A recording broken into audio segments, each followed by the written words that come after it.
Assalamualaikum warahmatullahi wabarakatuh. Selamat pagi. Perkenalkan, nama saya Melinda Kristanti dari kelompok 2, Program Studi Teknik Keselamatan dan Kesehatan Kerja, Politeknik Perkapalan Negeri Surabaya, semester 6. Bersama teman-teman saya akan mempresentasikan hasil laporan inspeksi APAR di Bengkelas Politeknik Perkapalan Negeri Surabaya dengan pendekatan Plan Do Check Act serta metode HIRA-DC. Inspeksi ini disusun oleh kelompok 2 yang beranggotakan Farah Kartika Bias Arum, Juliana Nurmalasari, saya sendiri Melinda Kristanti, dan Ananda Triwijaya serta Dani sendiri. Laporan ini dibimbing oleh dosen pengampu kami yaitu Ibu Dr. Dewi Kurniasi, SKM MKes. Inspeksi ini dilatar belakangi oleh kami sebagai mahasiswa teknik K3 di PPNS, yaitu perguruan tinggi negeri vokasi di bidang perkapalan, di mana pembelajarannya menerapkan metode teaching factory, yaitu sebuah konsep pembelajaran yang berbasis produksi atau jasa yang sesuai dengan standar dan prosedur di dunia industri. Sehingga dalam perkuliahan kami banyak sekali mendapatkan praktik-praktik di kampus. Salah satu praktiknya yaitu adalah praktik pengelasan.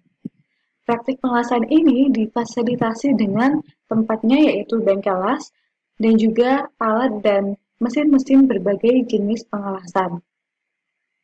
Dalam praktik ini, risiko-risiko bahaya dapat ditimbulkan bermacam-macam. Salah satu risiko yang berpotensi tinggi yaitu adalah risiko kebakaran. Kebakaran sendiri dapat menyebabkan kerugian yang sangat banyak, seperti finansial, lingkungan, dan juga korban jiwa. Oleh karena itu, untuk mencegah dan melakukan pengendalian, maka diperlukan upaya preventif sebagai mengurangi dampak yang akan ditimbulkan nantinya. Dan apabila kebakaran ini terjadi, maka harus dapat dilakukan penanganan secara cepat dan tepat. Maka, untuk itu kami melakukan inspeksi ini sebagai upaya preventif dan juga penanganan untuk melihat yaitu kondisi proses kegiatan di bengkelas serta untuk mengetahui penanganannya yang berupa APAR, alat pemadam api ringan, apakah telah sesuai dan bisa digunakan atau tidak. Ruang lingkup inspeksi kami yaitu mencakup lokasi inspeksi, yaitu bengkelas, dengan fungsi lokasinya yaitu praktikum pengelasan, dengan kelas bahayanya yaitu kelas C sesuai dengan NFPA 10 tahun 2018. Di mana kelas C ini merupakan bahaya kelistrikan yang dapat menimbulkan kebakaran. Di bengkelas sendiri tidak hanya tentang bahaya kelistrikan, terdapat juga material-material kelas A dan B yang juga terlibat dalam peralatan listrik yang ada di bengkelas. Yaitu diantaranya adalah pengelasan OAW yang menggunakan gas asitelen, kemudian pengelasan SMAW yang menggunakan elektroda.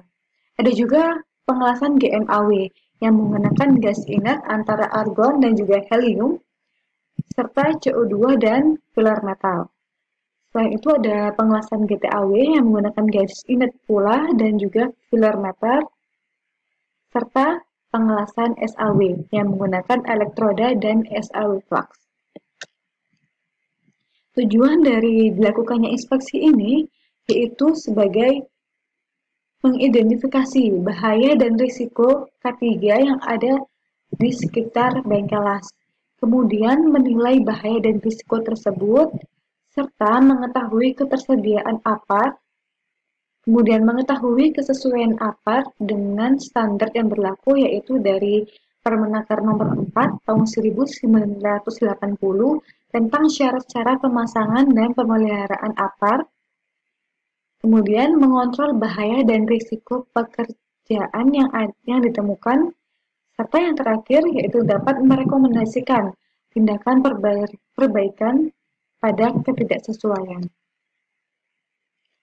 Kegiatan inspeksi ini yang ada di bengkel las dilakukan dengan cara mengidentifikasi bahaya, kemudian menilai risikonya, serta melakukan pengendalian pada bahaya tersebut.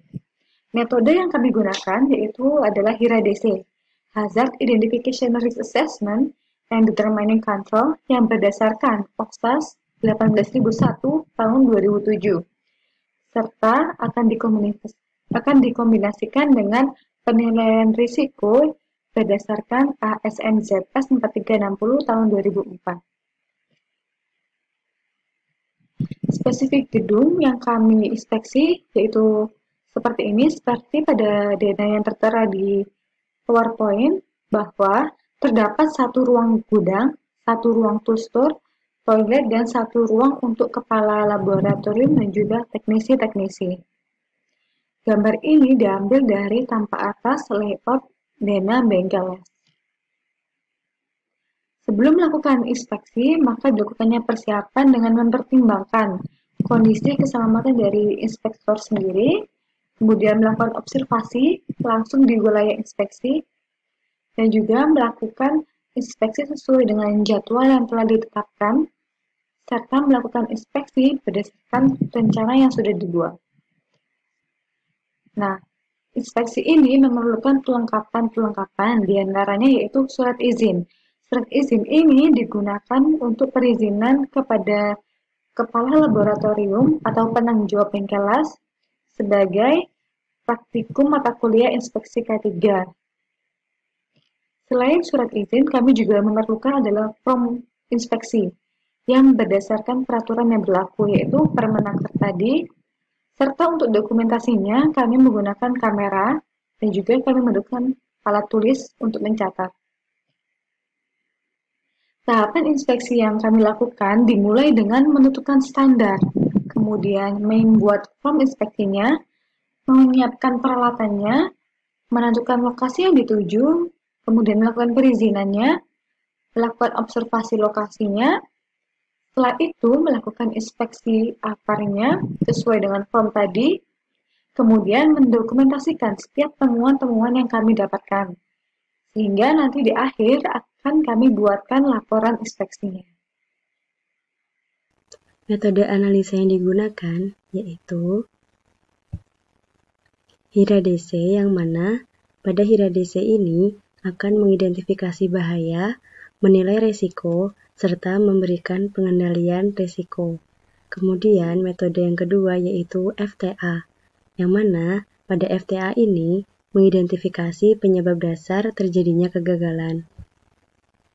Untuk penjelasan mengenai HIRA-DC atau Hazard Identification, Risk Assessment, and Determining Control, pedoman yang digunakan dalam metode HIRA-DC ini adalah OXAS 18001 tahun 2007 dengan langkah-langkah pembuatan HIRA-DC sebagai berikut.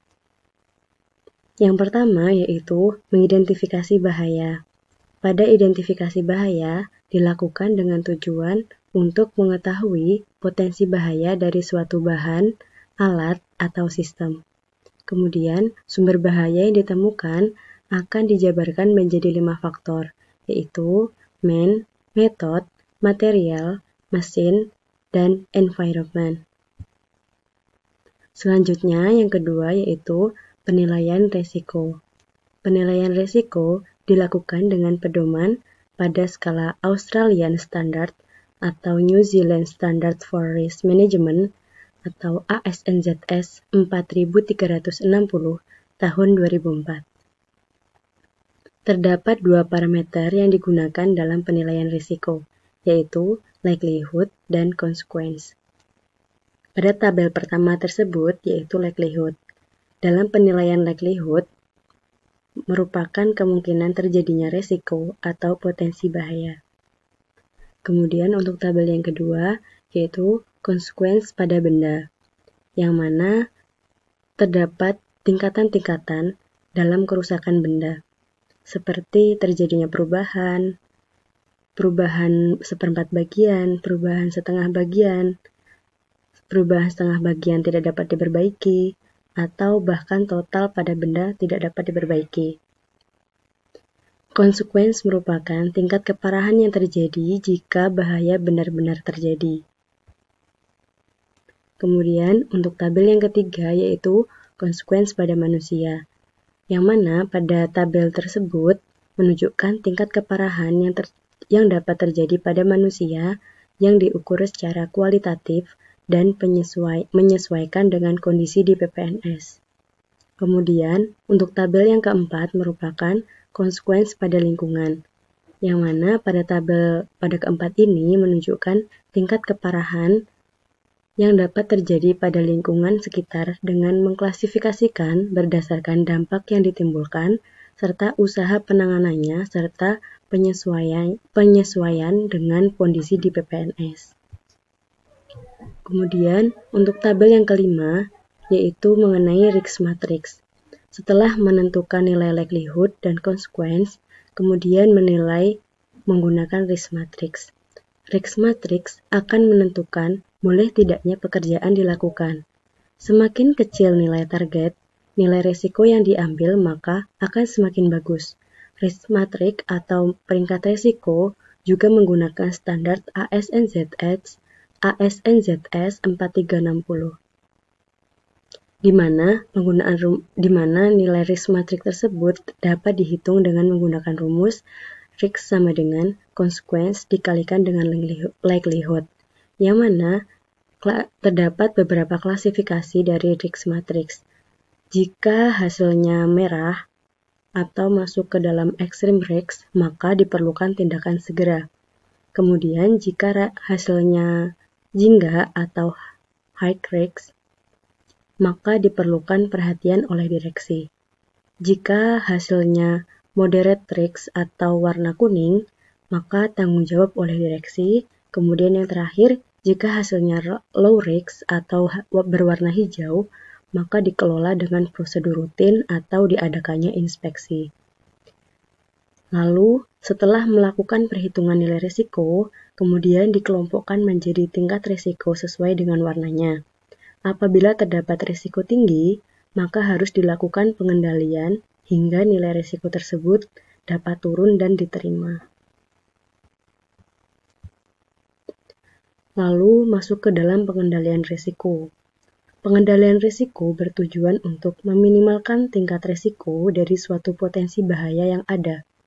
Bahaya yang masuk dalam kategori moderate risk, high risk, dan juga extreme risk akan ditindaklanjuti dengan pengendalian risiko. Pengendalian risiko dilakukan untuk mengurangi atau menghilangkan risiko tersebut. Lalu untuk tabel yang ketujuh yaitu tabel format untuk HIRA-DC. Tabel pada format HIRA-DC ini kami mengambil dari OSAS 18001 tahun 2007, yang mana pengertiannya bisa dibaca pada bawah tabel, seperti C yaitu consequence, L yaitu likelihood, TR yaitu risk matrix atau tingkat risiko, kemudian E-nya yaitu eliminasi, kemudian S-nya substitusi, R-nya rekayasa, A-nya kontrol administrasi, kemudian PD-nya yaitu alat pelindung diri, dan PIC-nya yaitu penanggung jawab. Kemudian masuk ke dalam metode yang kedua, yaitu mengenai FTA atau fault tree analysis, yang mana fault tree analysis merupakan teknik untuk menghubungkan beberapa rangkaian kejadian yang menghasilkan sebuah kejadian lain. Metode ini digunakan untuk analisis penyebab langsung hingga penyebab dasar dari kecelakaan kerja, dalam hal ini adalah kebakaran. Nah, ada beberapa simbol dalam FTA. Yang pertama yaitu basic event, yang mana basic event ini disimbolkan oleh lingkaran, yang artinya kesalahan atau kejadian dasar yang disebabkan oleh komponen yang probabilitasnya diketahui. Kemudian untuk undeveloped event itu dilambangkan oleh belah ketupat, yang diartikan kejadian dasar yang tidak bisa di breakdown karena kurangnya informasi. Kemudian untuk yang ketiga yaitu ada transfer gate atau dilambangkan dengan segitiga. yang diartikan segitiga yang digunakan sebagai simbol transfer. Simbol ini menunjukkan bahwa uraian lanjutan kejadian berada di halaman lain atau di halaman berikutnya. Kemudian, yang keempat merupakan top event, yang mana disimbolkan dengan persegi panjang, yang diartikan penyimpangan yang tidak diharapkan dari keadaan normal pada suatu komponen sistem. Kemudian ada simbol gerbang atau gate. Nah, di sini ada 5 simbol gerbang. Yang pertama ada AND gate, yang kedua ada OR gate, yang ketiga ada priority AND gate, yang keempat ada exclusive OR gate, dan yang kelima ada inhibit gate.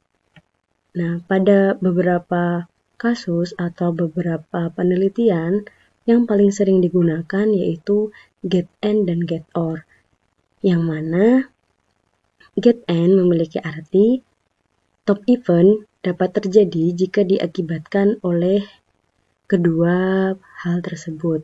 Jika satu hal tidak terjadi, maka top event tidak bisa terwujud atau top event tidak akan terjadi. Lalu untuk gate OR diartikan bahwa top event dapat disebabkan oleh dua hal atau hanya salah satunya. Jadi untuk gate OR ini jika satu kejadian itu tidak terjadi, maka top event akan tetap terjadi. Hasil temuan dari kelompok kami yaitu hasil temuan inspeksi yang telah dilakukan oleh kelompok kami. Langsung saja kita masuk dalam presentasinya, yaitu yang pertama, pada layar kaca Anda terdapat di sini hasil inspeksi APAR yang telah dilakukan oleh kelompok kami, yaitu terdapat form inspeksi APAR yang kami telah melakukan inspeksi di bengkel pengelasan pada waktu 8:30 waktu Indonesia Barat. Dan yaitu yang pertama lampiran itu terdiri dari atas 5 jenis APAR. Yang kedua itu dapat tanda pemasangan APAR pada dinding. Yang ketiga itu terdapat tanda peletakan APAR pada tiang kolom dinding. Selanjutnya itu kita menuju ke form inspeksi APAR.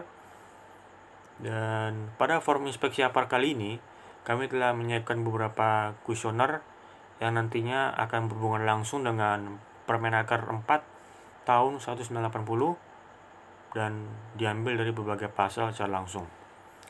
Langsung saja kita lanjut ke berikut, yaitu kita lanjut ke bagian inspeksi APAR.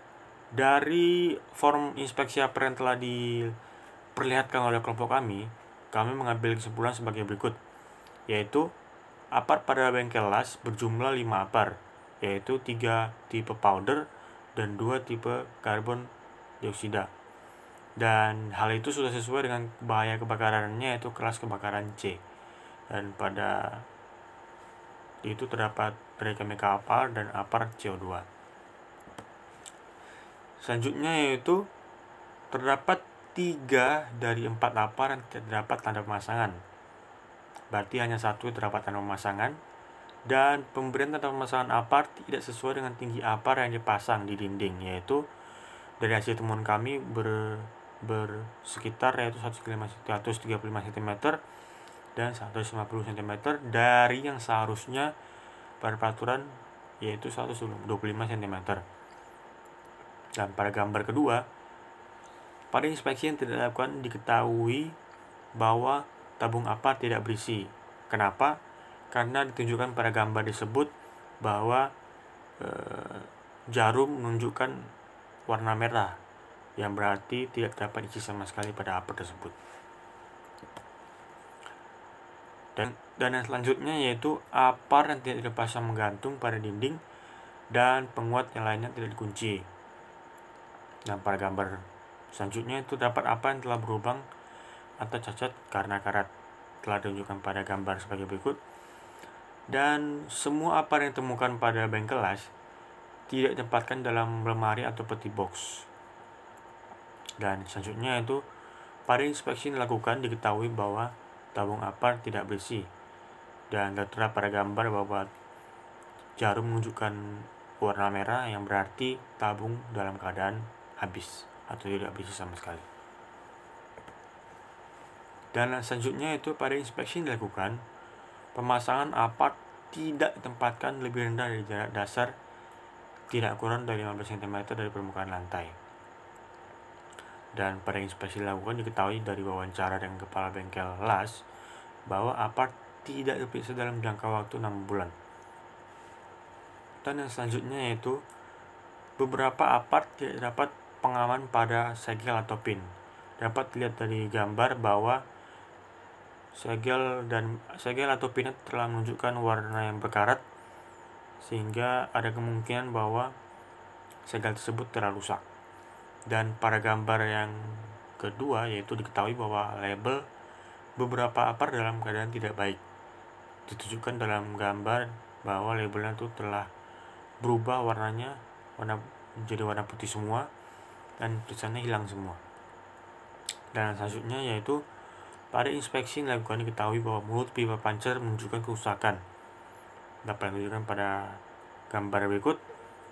Dan pada wawancara yang telah dilakukan kepada kepala bengkel las PPNS diketahui bahwa tidak dilakukan percobaan pada apart secara berkala dan dengan jangka waktu 5 tahun. Oke, selanjutnya kita masuk dalam analisis radiasi yang telah dilakukan oleh kami, yaitu di sini saya akan menjelaskan tentang risiko yang high risk ke atas dan yang low risk akan tidak saya jelaskan karena hal tersebut telah aman. Yang pertama yaitu memeriksa kondisi selang, kegiatannya dan bahayanya, itu selang pengecekan dan selang bocor. Dan risiko yang terdapat yaitu hasil las tidak sesuai dan gagal mengelas dan mesin rusak serta kebakaran dan ledakan. Kontrol yang telah diadakan yaitu melakukan pengawasan dan safety briefing, tersedianya apart serta APAP, dan melakukan pengawasan serta safety briefing. Namun dari kontrol tersebut masih saja mengakibatkan skornya menjadi extreme risk. Dan rekomendasi yang disarankan oleh kelompok kami yaitu melakukan maintenance secara berkala sehingga skornya berubah menjadi low. Dan yang kedua yaitu pada bagian skor high risk, kelompok kami menyarankan rekomendasi yaitu melakukan inspeksi secara berkala dan risikonya menjadi low juga. Yang kedua yaitu memeriksa kelanjipan tungsten dengan bahaya yaitu salah pengecekan dan risikonya hasil las yang tidak sesuai, dan kontrol yang sudah ada yaitu melakukan pengawasan dan safety briefing. Namun hal ini masih mengakibatkan skor menjadi ekstrim, dan rekomendasi yang dapat kami sarankan yaitu melakukan pelatihan pengelasan OAW dan memastikan penggunaan arus yang sudah benar kepada teknisi atau dosen sebelum mulai mengelas. Dan kami pastikan rekomendasi ini dapat mengakibatkan risiko turun menjadi low. Dan yang ketiga yaitu memeriksa kondisi material bahaya yang terdapat yaitu material rusak dan material tidak sesuai standar, dan risikonya yaitu hasilnya tidak sesuai. Dan kontrol yang sudah ada yaitu pertama melakukan pengawasan dan safety briefing, namun hal ini masih mengakibatkan skor menjadi high, dan kami menyarankan rekomendasi yaitu melakukan penyaringan material dengan kualitas baik ketika material baru datang, dan hal ini dapat mengakibatkan skor biaya turun. Dan yang keempat yaitu mengatur gas flow, terdapat salah bahaya yaitu salah pengaturan dan risikonya hasil tidak sesuai, serta kontrolnya yaitu melakukan pengawasan dan safety briefing, namun hal ini masih mengakibatkan extreme risk.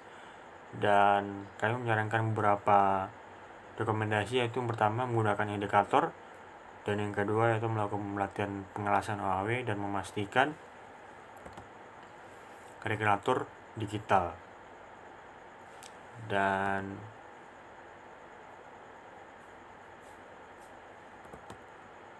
yang kedua yaitu penggunaan arus harus sudah benar kepada teknisi atau dosen sebelum mulai mengelas, dan hal ini dapat mengakibatkan risiko biaya turun menjadi low. Dan yang kelima yaitu menyalakan tungsten. Terdapat beberapa bahaya yaitu kebakaran, ledakan, dan gagal penyalaan. Dan yang resikonya terdapat 3 juga, yaitu yang pertama luka bakar, kebakaran dan luka bakar menghambat pekerjaan. Dan di kontrol yang sudah ada itu melakukan pengawasan, melakukan safety briefing menggunakan APD, serta tersedianya APAR dan APAP. Namun hal ini masih mengakibatkan skor menjadi medium, dan kami menyarankan rekomendasi sebagai berikut, yaitu melakukan inspeksi secara berkala. Dan dengan telah lakukan hal ini dapat mengakibatkan skor menjadi turun menjadi low.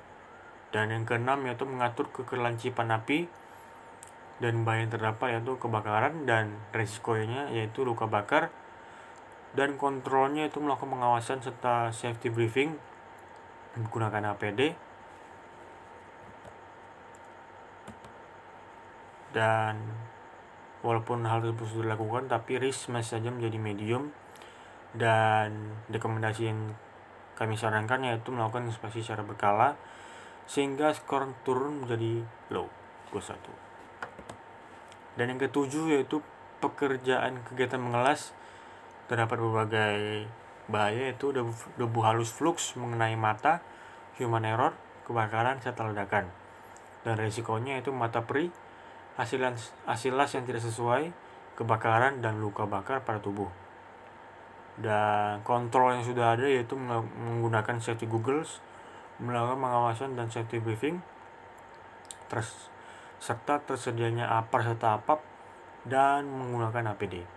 Namun pada human error masih terdapat kontrol yang tidak dapat ditahan yaitu, dan itu mengakibatkan risiko menjadi ekstrim. Dan rekomendasi yang kami sarankan yaitu melakukan pelatihan mengasuh Nawawi sehingga risiko tersebut menjadi low. Dan pada risiko kebakaran tetap saja hal itu mengakibatkan extreme risk, dan rekomendasi yang kami sarankan yaitu melakukan inspeksi secara berkala dan risiko akan menjadi low. Dan pada bahaya kebakaran tetap saja itu masih menjadi medium risk, dan kami menyarankan rekomendasi yaitu melakukan inspeksi secara berkala dan risiko akan turun menjadi low. Oke, selanjutnya yaitu FTA.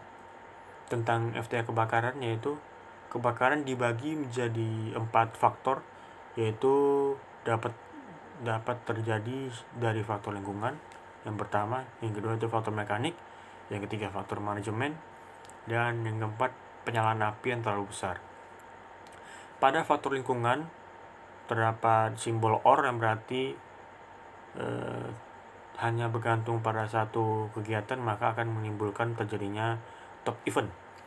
Dan basic cause tersebut adalah yang pertama suhu tinggi, yang kedua dekat dengan bahaya yang mudah terbakar, dan yang ketiga yaitu percikan api yang terlalu banyak. Dan pada faktor mekanik di sini simbolnya menunjukkan gambar N yang berarti harus semua terjadi baru dapat mengakibatkan top event. Dan basic cause di sini yaitu yang pertama tekanan yang berlebih, yang kedua valve tidak berfungsi, yang ketiga kondisi selang yang rusak. Dan yang ketiga itu pada faktor manajemen sama simbolnya N yang berarti 2 atau lebih, ya berarti 2 basic cause dapat menyebabkan top event. Yang pertama yaitu tidak adanya riksa peralatan berkala, yang kedua itu kurangnya pengawasan, dan yang terakhir yaitu penyalaan api yang terlalu besar. Di sini terdapat 2 basic cause, yaitu tidak memperhatikan prosedur dan pengaturan yang salah. Namun pada pengaturan yang salah dapat di breakdown lagi menjadi 2 basic cause, yaitu pekerja ingin cepat selesai, dan yang kedua pekerja kurang paham akan pekerjaannya. Oke, selanjutnya itu kita masuk dalam skala prioritas. Dan yang pertama yaitu pemasangan tanda APAR atau tanda adanya APAR, kartu inspeksi, dan label cara penggunaan masuk dalam kriteria lebih mendesak dan lebih penting. Artinya ini penting. Dan yang kedua yaitu penggantian APAR yang rusak. Ini masuk dalam skala prioritas yang kurang mendesak namun lebih penting. Dan yang ketiga yaitu pengisian APAR yang kosong, masuk dalam skala prioritas yang lebih mendesak namun kurang penting. Yang keempat yaitu pelatihan penggunaan APAR untuk mahasiswa, masuk dalam skala prioritas yang kurang mendesak namun kurang penting juga. Nah, untuk mengatasi 4 temuan di atas, maka dapat dilakukan kegiatan perbaikan secara kompleks menjadi 2 sebagai berikut. Yang pertama, yaitu perencanaan inspeksi secara berkala dari hasil temuan 1, 2, dan 3, kemudian dikomplekskan menjadi 1 tindakan perbaikan, yaitu inspeksi. Yang kedua, yaitu pelatihan pemadam api menggunakan APAR. Dan yang selanjutnya itu 3.2. Yang pertama yaitu perencanaan inspeksi secara berkala dari hasil temuan 1, 2, dan 3, kemudian dikomplekskan menjadi 1 tindakan perbaikan menjadi skala prioritas yang lebih mendesak. Dan yang kedua yaitu pelatihan pemadam api menggunakan APAR menjadi skala prioritas yang kurang mendesak. Nah, hal tersebut merupakan skala prioritas perbaikan yang akan ditentukan. Dan dari skala prioritas yang tadi telah kita tentukan, maka kita akan membuat PDCA-nya, yaitu Plan, Do, Check, and Action-nya dari skala prioritas yang telah kita tentukan tadi. Yang pertama yaitu Plan, merencanakan sasaran, tujuan, dan proses apa yang dibutuhkan untuk menentukan hasil yang sesuai dengan spesifikasi tujuan yang telah ditetapkan. Yang kedua yaitu Do, melaksanakan rencana yang telah disusun sebelumnya dan memantau proses pelaksanaan dalam skala kecil, yaitu mengacu pada penerapan dan pelaksanaan aktivitas yang telah direncanakan. Yang ketiga yaitu Check, evaluasi terhadap sasaran dan proses serta melaporkan apa saja hasilnya dan mengecek kembali apa yang sudah kita kerjakan, sudahkah sesuai dengan standar yang ada atau masih ada kekurangan. Yang terakhir yaitu Action, yaitu melakukan evaluasi total terhadap hasil sasaran dan proses dan menindaklanjuti dengan perbaikan-perbaikan yang ada. 1, 2, 3. Assalamualaikum warahmatullahi wabarakatuh. Perkenalkan, nama saya Ananda Triwijaya. Di sini saya akan menjelaskan tentang plan. Tahapan plan untuk yang pertama adalah select appropriate duty holder for inspection, dan yang kedua adalah get relevant information. Yang ketiga adalah identify the objective of the inspection. Yang keempat adalah select an appropriate inspection method.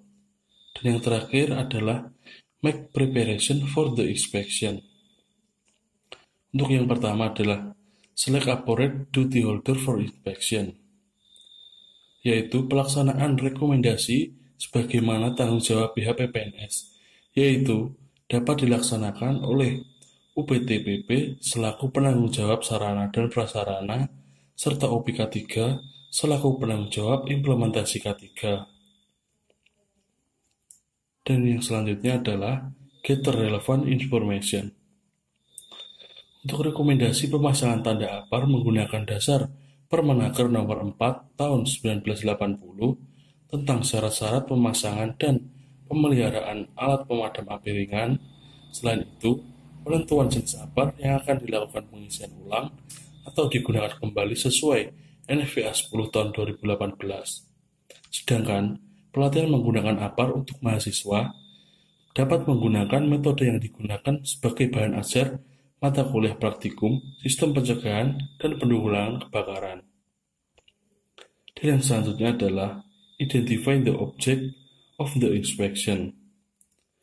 Tujuannya adalah yang pertama, melakukan pengendalian kontrol fasilitas K3 di PPNS berupa APAR yang sesuai peraturan dan dapat digunakan. Untuk yang kedua adalah meningkatkan implementasi K3 di PPNS. Dan yang ketiga adalah memberikan keamanan berjalannya proses produksi dan praktik di bengkel las PPNS. Dan yang keempat adalah memahami konsep ISO 31000/2018 mengenai manajemen risiko dan penerapannya di PPNS. Dan untuk yang kelima, dapat meminimalisir terjadinya risiko di bengkel las. Dan yang terakhir adalah mengintegrasikan prinsip-prinsip dan guidance di dalam standar yang berlaku. Yang selanjutnya adalah Select Approach Inspection Method. Pelaksanaan perbaikan hasil inspeksi menggunakan metode 5W plus 1H. Berikut adalah tabelnya. Untuk yang pertama, faktor manusia dan ada faktor organisasi. Dapat dilihat sendiri penyebab apa, kenapa, di mana, kapan, siapa, dan bagaimananya. Untuk selanjutnya adalah perbaikan faktor manusia. Melakukan pelatihan secara berkala 1 tahun sekali mengenai proses penggunaan APAR di bengkel las PPNS, di mana untuk meningkatkan skill penggunaan APAR jika terjadi keadaan darurat, dan pelatihan manajemen risiko dalam kurun waktu 3 tahun sekali, serta inspeksi rutin dalam kurun waktu 1 bulan sekali. Dan selanjutnya adalah yang kedua, faktor organisasi, yaitu melakukan perbaikan kegiatan penjadwalan inspeksi atau pengecekan APAR secara berkala, berupa pemberian tanda pemasangan APAR, pemberian kartu inspeksi, dan pemberian label, agar tetap terjaga dengan baik dan dapat digunakan saat keadaan darurat, dan penjadwalan inspeksi rutin dan pelatihan manajemen risiko.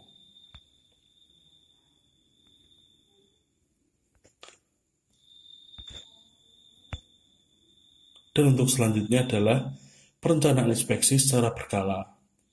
Untuk yang pertama, pemasangan tanda APAR. Pemasangan tanda APAR yang meliputi tanda adanya APAR, kartu inspeksi, dan label cara penggunaan dimulai dengan pengadaan tiap-tiap kebutuhan. Untuk kebutuhan yang diperlukan sesuai dengan Peraturan Permenaker Nomor 4 Tahun 1980. Untuk yang kedua, mengganti APAR yang rusak. Penggantian APAR yang rusak dilakukan dengan pemberian atau pengadaan baru APAR sejumlah dan sesuai yang telah rusak. Untuk yang ketiga adalah pengisian APAR kosong. Pengisian APAR yang kosong dilakukan dengan cara mengisi ulang APAR sesuai jenis APAR yang digunakan sebelumnya. Untuk yang keempat, perencanaan inspeksi secara berkala. Meliputi membuat jadwal inspeksi dan tim inspeksi, dan mengumpulkan informasi yang relevan terkait lokasi dan objek yang diinspeksi, dan menentukan tujuan dan metode inspeksi yang sesuai, menentukan dasar peraturan terkait, membuat form inspeksi sesuai peraturan yang terkait, dan menginspeksi secara rutin pada bengkel las PPNS sesuai jadwal yang telah ditetapkan. Untuk yang selanjutnya adalah pelatihan penggunaan APAR kepada mahasiswa. Lokasi pelatihan APAR, lapangan atau ruang terbuka PPNS, lokasi pembaruan APAR, bengkel las PPNS, dan lokasi perencanaan jadwal inspeksi, ruang UPK 3 PPNS, lokasi pelatihan manajemen risiko di gudang direktorat PPNS lantai 3, jadwal 24 Juli 2020, durasi 1 hari, dan waktu pada pukul 8 pagi sampai dengan selesai. Untuk peralatan yang dibutuhkan, yang pertama, checklist perbaikan, yang kedua, materi pelatihan, yang ketiga, label tanda pemasangan APAR, yang keempat, kartu inspeksi APAR, yang kelima, penggunaan APAR, yang keenam, APAR dry chemical powder, untuk yang ketujuh, APAR CO2, yang 8, tong, 9, bahan bakar, kayu, dan masker. Untuk yang selanjutnya adalah do.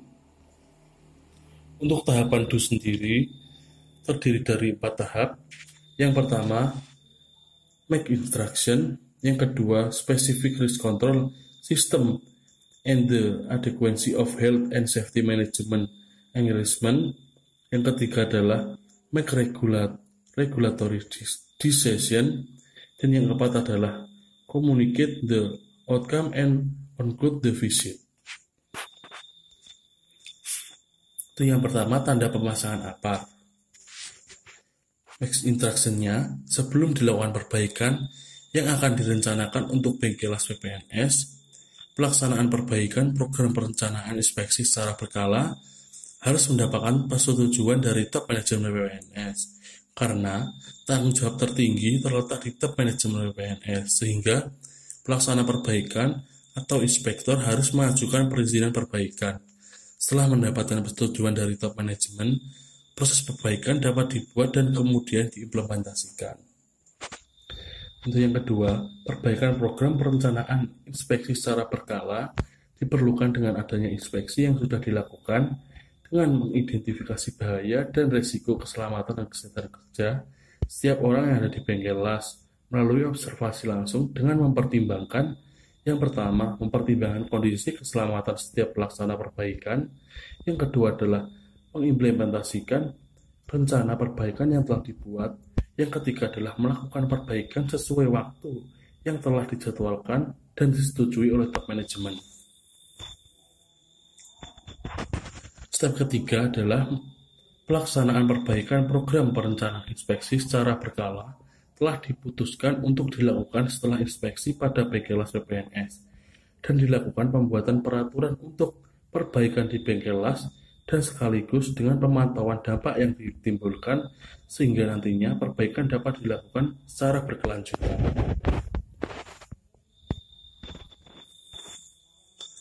Untuk yang step keempat, setelah dilakukan perbaikan program pencerahan inspeksi secara berkala, maka dibuat laporan pemantauan yang kemudian dikomunikasikan dengan pihak yang berwenang untuk melakukan tindak lanjut terkait hasil perbaikan tersebut. Pihak yang berwenang dalam hal ini adalah pembimbing inspektor, penanggung jawab Bengkelas Politeknik Perkapalan Negeri Surabaya, pihak unit penjamin mutu atau UPTPP, serta unit pengembangan dan implementasi keselamatan dan kesehatan kerja atau UPK 3. Selanjutnya adalah program pelatihan penggunaan APAR kepada mahasiswa. Untuk step yang pertama, sebelum dilakukan perbaikan program pelatihan penggunaan APAR kepada mahasiswa yang akan direncanakan di Bengkelas PPNS, pelaksana harus mendapatkan persetujuan dari top manajemen PPNS, sehingga proses perbaikan dapat dibuat dan kemudian diimplementasikan. Untuk step yang kedua, perbaikan program pelatihan penggunaan APAR kepada mahasiswa yang melalui observasi langsung dengan mempertimbangkan yang pertama adalah mempertimbangkan kondisi keselamatan setiap pelaksana perbaikan. Yang kedua adalah mengimplementasikan rencana perbaikan yang telah dibuat. Dan yang ketiga adalah melakukan perbaikan sesuai waktu yang telah dijadwalkan dan disetujui oleh top manajemen. Untuk step ketiga, pelaksanaan perbaikan program pelatihan penggunaan APAR pada mahasiswa yang telah diputuskan untuk dilakukan inspeksi pada Bengkelas PPNS dan dilakukan pembuatan peraturan perbaikan di Bengkelas dan sekaligus dengan pemantauan dampak yang ditimbulkan sehingga nantinya perbaikan dapat dilakukan secara berkelanjutan. Tahap selanjutnya yaitu cek.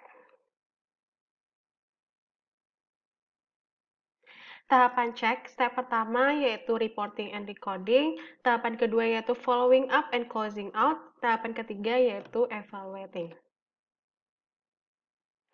Step pertama yaitu reporting and recording. Perbaikan yang direncanakan disimpan dalam dokumen berupa form atau laporan sebagai bukti pelaksanaan perbaikan yang telah dilakukan. Dari pelaksanaan rekomendasi yang telah diberikan, dicatat dalam tabel 4.2 sehingga dapat mengetahui ketercapaian pelaksanaan perbaikannya.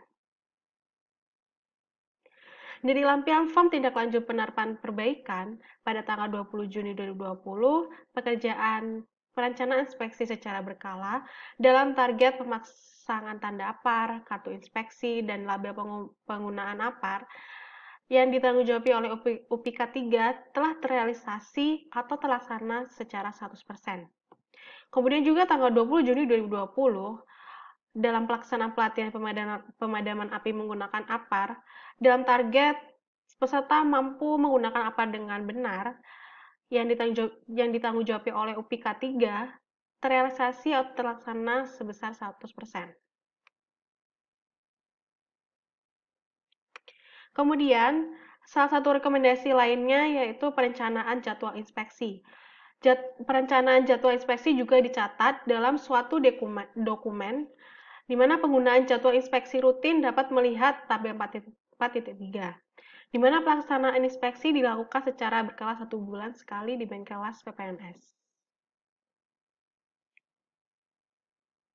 Kemudian, berikut tabel perencanaan jadwal inspeksi di bengkel las yang ditanggung-jawabi oleh UPK 3, di mana item cek dari pemasangan tanda APAR, kartu inspeksi APAR, label APAR, berat APAR, jenis APAR, tanggal kadaluarsa APAR, tinggi APAR, kondisi APAR, ukuran APAR, semua terlaksana bulan Juni 2020. Setelah itu, rekomendasi lainnya yang diberikan yaitu pelatihan penggunaan APAR. Guna mengetahui hasil dan evaluasi pelatihannya, maka peserta nantinya akan diberikan form evaluasi hasil penelitian dan diisi seperti pada tabel 4.4. Di tabel 4.4 ini terdapat form evaluasi hasil pelatihan, di mana juga tercantum kategori nilai, yaitu nilai 1 yaitu buruk, nilai 2 kurang, nilai 3 cukup, nilai 4 baik atau bagus, nilai 5 baik sekali atau memuaskan. Di mana juga tercantumkan kuesioner ini digunakan untuk perbaikan berkelanjutan. Mohon diisi dengan sungguh-sungguh. Jika Anda lupa atau ragu, sebaiknya dikosongkan saja. Dan berikut ini adalah form pelatihan yang harus diisi oleh orang yang dilatih, di mana semua nilainya bernilai 5 atau bagus sekali atau memuaskan. Sehingga pada tabel 4.4 digunakan sebagai evaluasi dan perbaikan berkelanjutan apabila dilaksanakan kembali pelatihan yang sama. Berdasarkan bukti atau catatan terdokumentasi ini, rekomendasi yang telah diberikan pada perencanaan dapat dilihat hasil penerapannya apakah sesuai dengan rencana dan tujuan atau tidak. Kemudian terdapat tabel 4.5 yaitu hasil inspeksi perbaikan.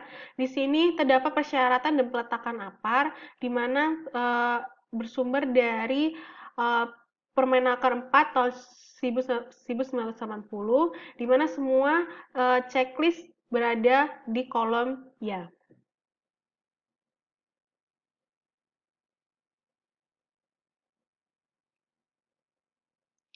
Terdapat 42 checklist yang harus diisi dan semua berada di checklist ya. Berdasarkan hasil inspeksi pada tabel sebelumnya, dapat dilihat bahwa perbaikan yang diajukan berjalan sesuai dengan yang diharapkan serta APAR sudah sesuai dengan ketentuan yang ada dan dapat digunakan sebagai proteksi aktif kebakaran jika terjadi kebakaran APAR dan siap digunakan sesuai dengan kegunaannya pada saat kondisi darurat di bengkel las PPNS. Kemudian, step yang kedua yaitu following up and closing out. Berdasarkan pemeriksaan yang dilakukan, hasil pengecekan beserta rekomendasi inspektor diserahkan kepada pihak yang berwenang untuk dilakukan tindak lanjut sehingga pengecekan dan perbaikan yang dilakukan memberi manfaat kepada semua pihak. Kemudian step yang ketiga yaitu evaluating, di mana berdasarkan rencana perbaikan yang akan dilakukan pada APAR dan manajemen, maka telah dengan sesuai dengan SOP, instruksi kerja, dan peraturan yang telah diterapkan seperti Permenaker nomor 4/1980 tentang persyaratan pemasangan pemilihan APAR, NFPA 10 tahun 2012, dan ISO 31000/2018 tentang manajemen risiko. Dalam pelaksanaan perbaikan, agar pelaksanaan berjalan dengan baik dan sesuai dengan peraturan keselamatan, maka dibuatkan safety policy mengenai APAR termasuk proses perbaikannya. Step selanjutnya setelah cek yaitu act, di mana perlu dibuatkan suatu kebijakan untuk sadar akan pentingnya APAR, serta juga pelatihan agar dapat melakukan tindakan penanggulangan dan mitigasi yang tepat saat terjadi kebakaran di bengkel las PPNS. Dapat diwujudkan melalui safety policy, kemudian safety training, dan dilanjutkan dengan safety audit. Safety policy dalam organisasi terhadap policy yaitu menjaga kesadaran pekerja untuk selalu mentaati kebijakan dalam pentingnya penggunaan APAR saat kondisi darurat untuk tindakan penanggulangan kebakaran.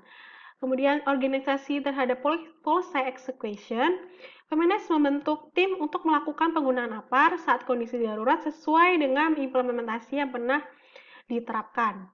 Kemudian organization terhadap policy assessment memperkirakan penilaian risiko dalam prosedur penggunaan APAR jika tidak terlaksana saat kondisi darurat.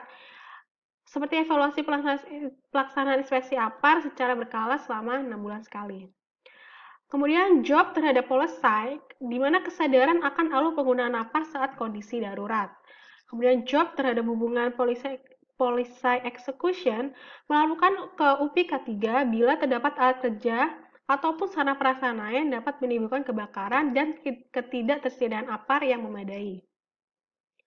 Kemudian, job terhadap policy assessment melakukan pelaporan kepada pihak manajemen PPNS setelah menyediakan APAR apakah dalam kondisi baik dan layak.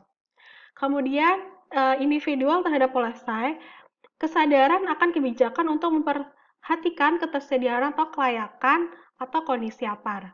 Kemudian, individual terhadap policy execution merawat ketersediaan APAR yang ada, tidak merusak fasilitas yang ada. Kemudian individual terhadap policy assessment melaporkan kepada UPI K3 ketika menemukan ketidaklayakan APAR. Kemudian selanjutnya yaitu langkah-langkah pembuatan 6 prinsip intervensi. Pertama, specific behavior, di mana kebijakan pentingnya penggunaan APAR sebagai sarana penanggulangan dan mitigasi kebakaran saat kondisi darurat. Kemudian kedua yaitu maintenance silence with novelty, di mana untuk memasang poster untuk menggunakan APAR di bengkel las PPNS. Yang ketiga, vary the message, yaitu keselamatan nyawa Anda berada atas tersedianya APAR saat kondisi darurat. Type target, yaitu melakukan pengawasan dan pengecekan terhadap APAR, melakukan simulasi penggunaan APAR, dan memberi tindakan kepada seluruh masyarakat kampus untuk menjaga fasilitas yang ada. Yang kelima, yaitu sosialisasi pada waktu dan tempat yang tepat, yaitu melakukan sosialisasi penggunaan APAR sebelum waktu pelaksanaan pekerjaan pengawasan. Yang keenam, yaitu implicate consequence, di mana apabila melanggar, merusak, atau memakai APAR pada saat kondisi darurat, akan dikenakan sanksi berupa setiap item sebesar 500.000. Kemudian setelah membuat kebijakan, kemudian yaitu safety training, di mana kita saat melakukan safety training yaitu mengidentifikasi kebutuhan pelatihan dahulu, di mana juga kita harus menganalisis kinerjanya. Bengkel las memiliki potensi kebakaran yang tinggi, mengingat terdapat bahan kimia yang mudah terbakar. Kemudian kita analisis dan kecelakaan kerja. Terjadi kebakaran yang mengakibatkan terdapat korban yang luka bakar. Dan analisis organisasinya, kurangnya pengawasan dan pengecekan APAR. Yang kedua, yaitu menetapkan tujuan penelitian. Di mana tujuan penelitian ini yaitu pertama, mahasiswa, dosen, karyawan dapat melakukan tindakan penanggulangan kebakaran secara cepat terhadap bengkel yang memiliki potensi kebakaran tinggi seperti bengkel las PPNS. Kemudian kedua, mahasiswa atau dosen atau karyawan dapat menggunakan APAR dengan baik dan tidak menimbulkan kebakaran yang semakin besar. Yang ketiga, mahasiswa atau dosen karyawan yang masih baru tidak akan melakukan human error yang menyebabkan kebakaran. Kemudian merancang program latihan. Siapa yang dilatih? Mahasiswa, dosen, karyawan PPNS. Siapa yang melatih? Dosen karyawan yang memiliki kompetensi di bidang penanggulangan kebakaran. Lokasi pelatihan, ruang pelatihan untuk sebagai sarana teori, dan lapangan untuk sarana praktik penggunaan APAR secara langsung. Kemudian untuk merancang program latihan ketiga menggunakan metode pelatihan. Yang pertama, training center. Peserta mendapatkan pengetahuan teori mengenai bahaya-bahaya yang ada, termasuk bahaya kebakaran dan cara pengoperasian alat pemadam api ringan. Kemudian ada demonstration and examples, di mana dosen karyawan berkompeten menjelaskan dan menampilkan sesuatu yang berkaitan penjelasan langkah demi langkah mengenai apa yang harus dilakukan saat terjadi kebakaran atau keadaan darurat lain, dan kemudian mendemonstrasikan cara pengoperasian APAR. Kemudian saat simulation, peserta mensimulasikan latihan pemadaman api kebakaran menggunakan APAR. Kemudian yang keempat yaitu menindaklanjuti program pelatihan. Peserta pelatihan tersebut tetap dimonitoring dan diawasi oleh pelatih selama melakukan simulasi penggunaan APAR. Dan apakah sudah sesuai dengan output yang disiapkan oleh pelatih. Yang kelima yaitu mengevaluasi program pelatihan. PPNS dapat memberikan kuesioner setelah melakukan pelatihan tersebut untuk mengevaluasi dan memeriksa keaktifan program pelatihan tersebut. Kemudian setelah dilakukan safety training, yaitu dilakukannya safety audit. Di mana safety audit selesainya, yaitu kebijakan penggunaan APAR saat kondisi darurat, pelatihan penggunaan APAR, serta audit kelengkapan dokumentasi, evaluasi bukti keefektifan pelatihan. Safety audit terdapat tujuan dan manfaat. Tujuannya yaitu untuk menentukan keefektifan kebijakan K3 penggunaan APAR pada saat kondisi darurat di bengkel las PPNS, kemudian untuk mengukur upaya penjagaan kegiatan saat kondisi darurat di bengkel las PPNS, kemudian untuk memperbaiki temuan yang membahayakan di bengkel las PPNS. Dengan manfaat audit, yaitu dapat meningkatkan nama baik dan reputasi kinerja stakeholder PPNS, terutama di bidang pengelasan, kemudian menambah pengetahuan dan kesadaran mengenai K3, terutama penggunaan APAR bagi yang ikut dalam proses audit K3. Yang ketiga, yaitu memperoleh deskripsi mengenai pengetahuan pekerjaan pengelasan dengan persyaratan penggunaan APAR saat kondisi darurat. Kemudian tipe audit. Tipe audit yang kita pakai adalah audit kepatuhan, yang dimana merupakan audit untuk mengkaji kepatuhan praktik terhadap aturan atau prosedur yang berlaku, seperti UU K3, standar K3 tertentu, dan persyaratan K3 lainnya. Alat ukur audit, seluruh form yang dipersyaratkan yang mengacu pada standar ISO 45001 dan PP nomor 50 tahun 2012, seperti form penilaian risiko HIRA DC dan form inspeksi APAR. Kemudian step kelima yaitu perencanaan audit. Jadwal yang akan dilaksanakan audit dilakukan satu tahun sekali. Kemudian objek yang diaudit yaitu mahasiswa, dosen, karyawan. Dan siapa yang mengaudit yaitu pihak yang bersertifikasi. Kemudian yang keenam, pelaksanaan audit dilakukan sesuai perencanaan audit yang telah dibuat dan mencatat semua temuan yang tidak sesuai, yang kemudian digunakan sebagai langkah evaluasi dan perbaikan. Yang ketujuh, evaluasi audit, memperbaiki hasil temuan yang tidak sesuai dengan kebijakan yang diacu PPNS dan didokumentasikan dalam bentuk form dengan deskripsi PIC dan batas waktu perbaikan. Kemudian step yang ke-8 yaitu pelaporan temuan audit, dan di mana dilaksanakan di Politeknik Perkapalan Negeri Surabaya, dilaksanakan tanggal 20 Maret 2020. Siapa yang diaudit? Mahasiswa, dosen, karyawan.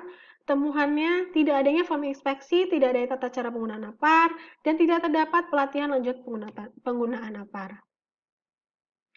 Kemudian yang ke-9 yaitu tinjauan kembali proses audit, meninjau ulang temuan yang disesuaikan dengan standar PPNS dengan tujuan sebagai pengawasan dan memastikan bahwa proses evaluasi atau perbaikan dari temuan audit telah dilaksanakan.